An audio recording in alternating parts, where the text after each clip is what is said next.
Just retweeted it. I've got Re-Xed it. That doesn't Re-Xed work. it? That does not work. Reposted. I've got the FanDuel app with actually right now I have the 3 balls lines. You ever bet those? The 3 balls? I really don't know what the hell that is. I think you can bet low score in any group for the day tomorrow. Okay. All right. Matt Fitzpatrick, Wyndham Clark, Gary Woodland. Okay. Plus 150, plus 180, plus 210. I don't know what happens if there's a tie. Maybe get your money back? Yeah, probably void. That would happen a lot. Yeah. The 3 balls. Right. That's a very sensible explanation. I've seen it in the app, and I just have never, I don't even know what that is. I'm going to pick who's going to win. Scotty Scheffler, minus 190 to finish in the top 5. We don't care about the top 5 when it comes to the pick 10. We care about the top 1. And it is on Brian Koziol this week to find us the winner. Get ready. Write it down. Tail these. Do what you think is right. Brian, host of Tee to Green. He'll be joining us each day the rest of the week to talk about the Open, which tees off tomorrow morning early. And Brian, some of the big names get going before even 8 o'clock.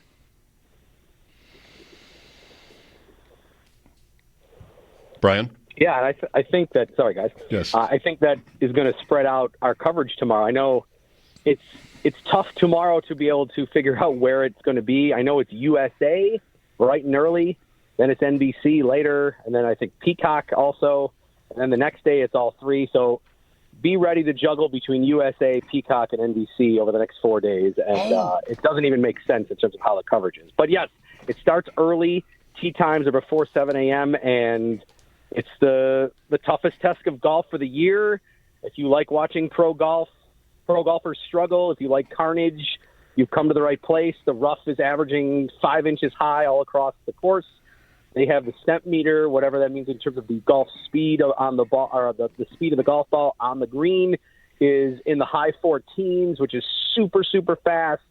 And Oakmont's layout sets up to be a challenge as it is, regardless of how long the rough is or regardless of how fast the greens are. So it's on tomorrow. I love the U.S. Open. It's one of my favorite sporting events of the season. I think the timing of the year, too, just it's a good time for sports, and I'm ready to go bright and early tomorrow. Yeah, I think Peacock Friday, if people are counting on watching it in the morning, you better have Peacock. Friday, I think, until 1 in the afternoon is Peacock. Let's go. Bring chips. So I may come in early just so I can. Does Joe's mom have Peacock? We'll have it in here. I'm pretty sure we get it in here. Joe's mom?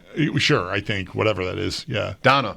Is that Joe's mom? Didn't you try once to find out the channels and her name came up? Or something? Oh, I don't remember. I don't remember that. When we're streaming. Yeah.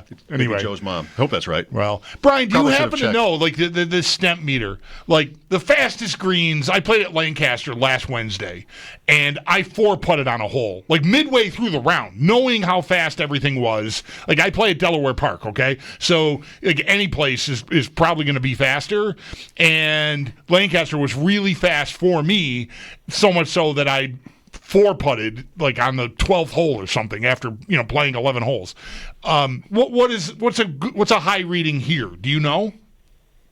I think I would say maybe 11 would be a number that you'd say, ooh, these are faster greens. Yeah. If you went somewhere and noticeable difference. I think the slower paced ones in the area, if you're going to some public courses where maybe you say, hey, these are slower greens, and it's back to the single digit numbers, maybe 8 and 9. But essentially they have this tool that looks almost just like a long ruler with some grooves to hold the golf ball, and they just let it go.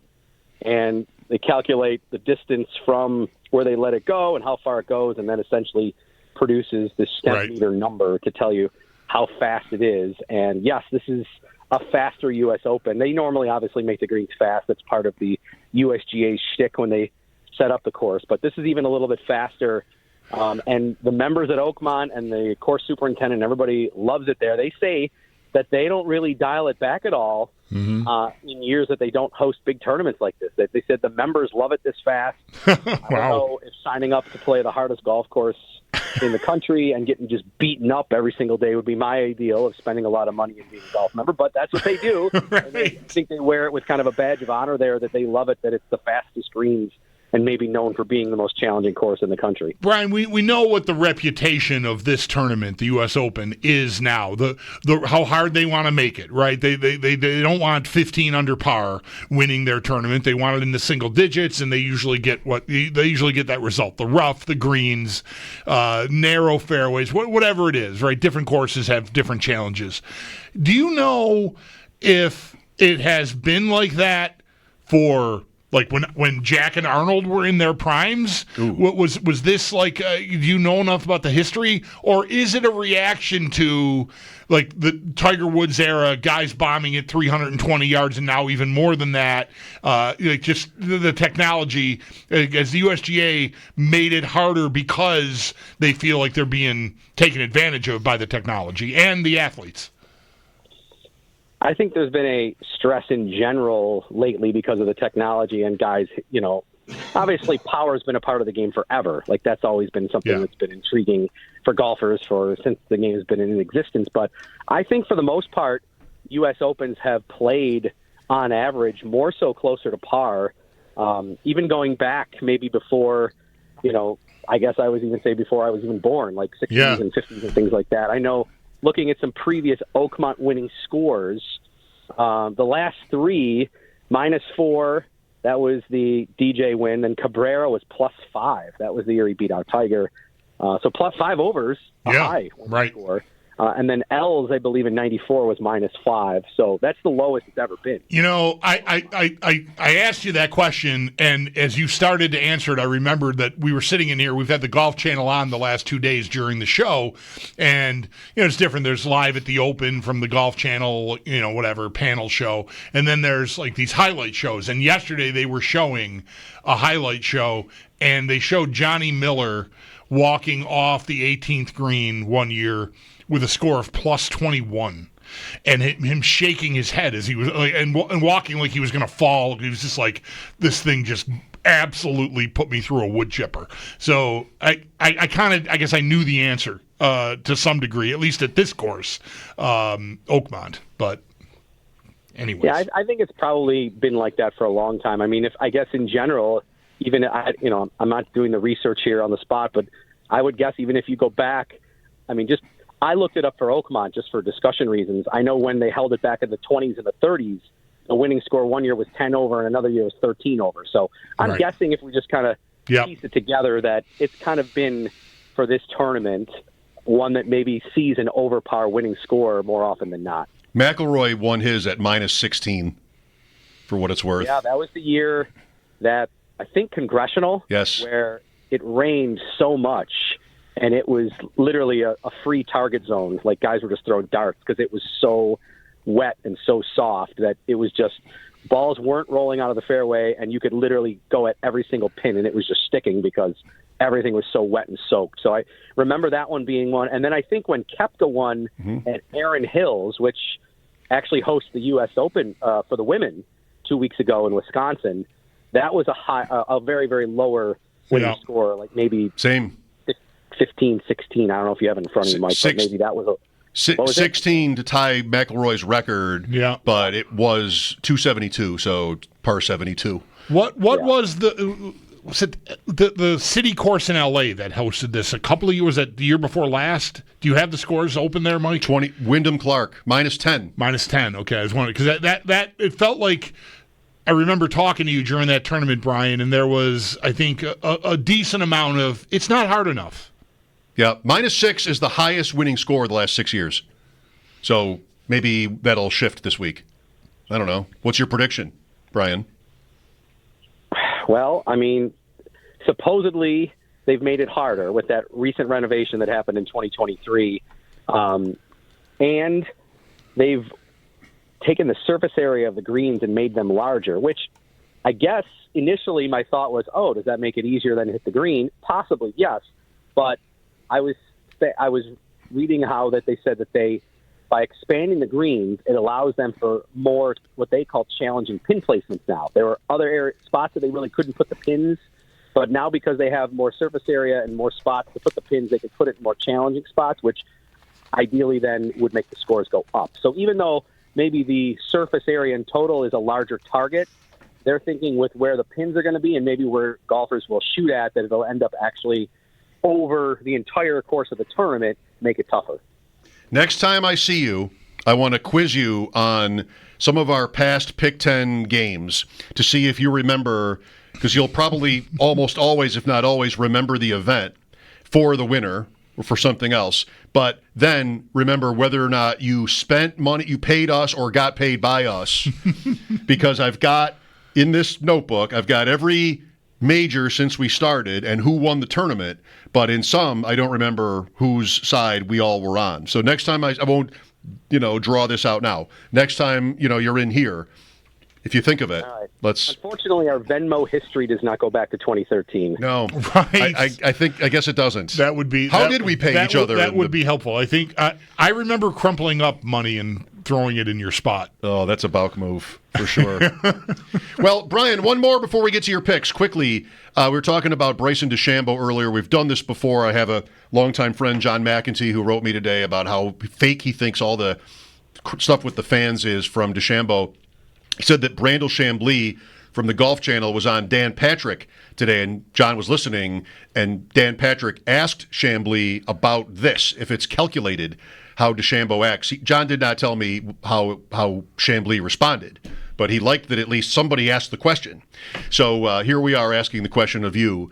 Do you buy DeChambeau's, quote, personality on the course? Yeah, I think probably at some point his PR team, his agent, all that sort of stuff got to him and say, look, like, if you want to change your status or change your image or make more money, this is maybe a better route in terms of how you should handle yourself. He always seemed, initially, DeChambeau's career, like, I viewed it more as a curiosity. Like, who is this guy that's using all his clubs are the same length? Like, what's he doing here? And he's floating balls in water to do like buoyancy testing to see which ones he should use on the course in terms of how they'll react better. Like, initially, he definitely had that like mad scientist thing that I thought was interesting. I don't know if I would label it likable, but I thought it was interesting. Yeah. Then he kind of got into, I'm going to bulk up and try to hit it farther than anybody else. And I feel like that's where he became a little bit more brash and became kind of like, I'm so big and bad like that I don't have time. He sort of took on a villain persona, I think. Silly questions from the media. Yeah. I'm going to, me and Brooks Koepka are going to get into an argument, and I'm going to try to be tough and all that. I thought that was definitely maybe the low for him. And then, of course, his move to live. But since then, he's definitely at least, I think, attempted to try to become more likable. Now, can a guy mature from younger 20s, like maybe we all have, and have a different perspective on what his impact can be on the game of golf? Sure. And I think he probably has realized, like, look, I don't need to act like an ass or a jerk to be successful. And since, success off the course, too, can come at a higher rate for me if I act more likable and more fan-friendly and interact with kids and do YouTube videos and have my own page and, do these break 50 kind of things with all these celebrities. So I think part of it has to be that he has matured and realized that. But I also think there's definitely a side of him that said, hey, this is how I can become more marketable and sell myself better and make my image look better. And I think that's probably what many megastars in sports at some point have to realize. It's like, how do I want to be known publicly? Because it ultimately affects my brand, which in the end is the bottom line for a lot of these guys. I mentioned earlier, and I don't think I'd ever said it this way before, because I've been kind of all over the place with him. I also found, I remember you first talking with you when he showed up on the scene, and like, wait, you're telling me his pitching wedge is the same length as his 4-iron? What is even happening right now?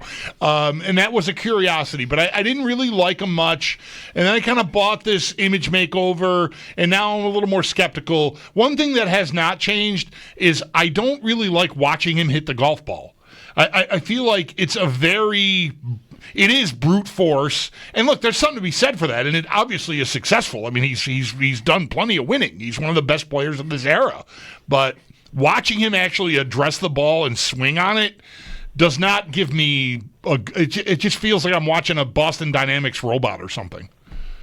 I think robotic is a great way to describe it. I think watching him putt, to me, is also even just painful looking. Like how he holds the club up against his arm, and it's very, very robotic. It's not part of, some of the things that I enjoy about watching pro golf is it's so smooth, it's so graceful, right. It's so effortless for as far and as powerful as they're hitting it. You think of Fred Couples, Ernie Els, guys that have these, even Mickelson, that have these just magical swings. DeChambeau, quite the opposite. I think him taking a different approach, that whether it's the length of the clubs or maximizing his distance in terms of those things, I'll give him credit. He's tried a different approach that he feels like is going to lead him to separate himself from the best. So I respect that portion of it. Mm-hmm. I agree with you in terms of like watching him actually swing the ball. There's other guys I would rather see hit the ball and be oohed and awed by. Aesthetics. Brian, we've got 3 minutes. Can you tell us who you want? Pick 10. Oh, boy. Here we go. All right. Well, I'm taking all the top 3 in the top tier for the half payout. Scheffler, DeChambeau, who we've been spending a lot of time talking about, and Rahm. I know Rahm and McIlroy on some betting odds here are tied, but we decided, I know, collectively to make Rahm number 3. So I'm going to take all 3 of them. Rahm had a chance to win at the PGA. He was tied with Scheffler going into the back 9. He has been playing outstanding on LIV for whatever that's worth. He hasn't translated a lot to majors, but I think in a grinding sort of atmosphere as the Open, I feel like I like Rahm there. So I'm going to take all the top 3. I don't need to argue why Scheffler is a pick 2 here. Mm-hmm. In the middle, I've got Schauffele. He's been money at the U.S. Open, and even though he hasn't officially won one yet, I think he's due to get one at some point. Shane Lowry's been playing great golf. He plays hard golf courses hard. He was second behind DJ here in 2016 at Oakmont. So I've got him in the middle tier. Also in the middle tier, Sepp Straka, who's played great this year. Ooh. He also is very accurate and number 1 in greens and regulation, which is an important factor, I think, when you're trying to stay out of trouble. So I've got him in the mid-tier. Russell Henley, who's played U.S. Opens very well.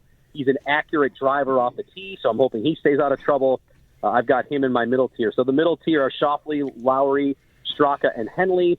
And then going outside of the top 20 to try to get the double pay, Sam Burns, who really played well last week, is number 1 in strokes gained putting. So I'm trying to take some guys here that are maybe playing well to take advantage of the high odds. Harris English is outside the top 20. He finished this year 12th at the Masters and 2nd at the PGA. And I like to think maybe he's got a shot. And then just even a little bit more down the board, Cam Young is my last one outside of the top 20. He's performed well in majors, even though despite the fact he had to qualify to get in this week. So 3 in the half tier, 3 in the double pay tier, and then the other 6 are in the middle. We don't have time to get into it now, but tomorrow we're going to talk about you skipping Rory because I had a thought on him earlier too. I wouldn't have picked him either for this, and we'll get into it when we visit while round 1 is wrapping up tomorrow. Sounds good. Good luck, Brian. I don't mean it. All right. Thank you. Good